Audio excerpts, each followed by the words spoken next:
students of acupuncture or practitioners would come up to me, often with tears in their eyes, in fact, and saying, "Why are you the only one who's talking about the spirit?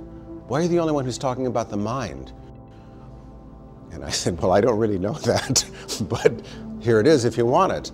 And they said, "Can we learn this?" And I said, "You can learn it, but you can't learn it in a semester, and you can't learn it in a weekend."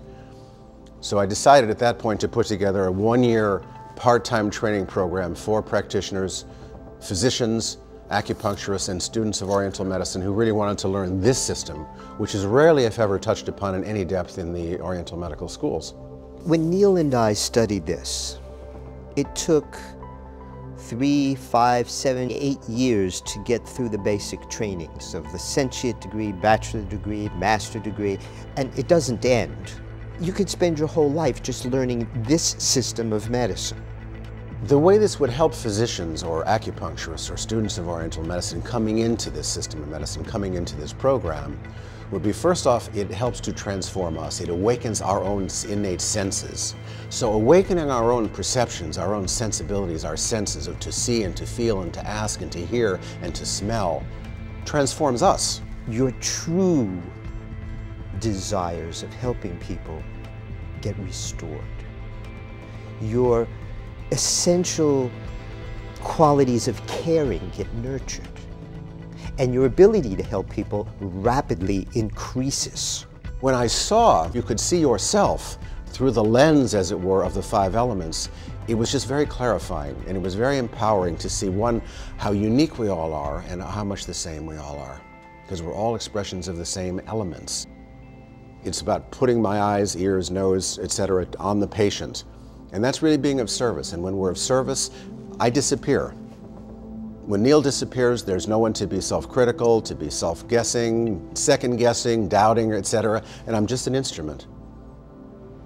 Often what happens when a person is imbalanced is they tend to cling to one phase and not just gently and graciously give way to the next.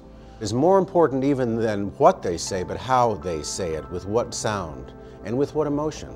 As I'm listening to their life story and their symptoms and their issues and their problems and where they live and what they do for a living and their relationships, all this gives an opportunity for these things to come forth.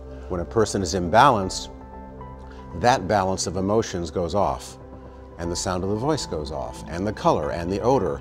And so these 4 things will point to the underlying imbalance. We want to alleviate the symptoms by getting to the cause. William Osler said, who was considered the father of modern medicine, it's far more important to know what sort of person has the symptoms than what sort of symptoms does this person have. And so there's really nothing a patient can bring that's really going to shock me or cause me to, oh my God, not that, because it's all part of the human experience. And if it's a source of imbalance and problem, it's all resolvable. As far as I'm concerned, almost every human being could stand to be improved by this system of medicine.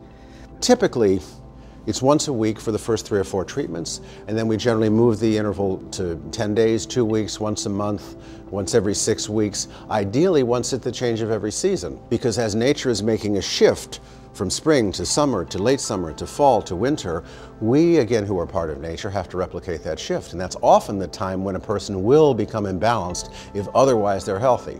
Once a person is well, I still recommend they come in periodically for it's more than a tune-up, it's for a health enhancement. And that process is open-ended. I mean, literally the Chinese saw their practitioner from womb to tomb, and that was the process. He's managed to condense the training into about a year. And I admit, when I first heard him doing that, I thought, this is not going to be good. They're not going to really embody it. They're not going to really learn it. It's too fast. It's too hard. I was wrong. He's done it. This practice of medicine has changed me in so many wonderful ways. There recurrently is this desire to get one good, caring doctor. I would say that person should be a 5-element practitioner. I do recommend to my students, find that system of medicine that you really, really love and learn it deeply.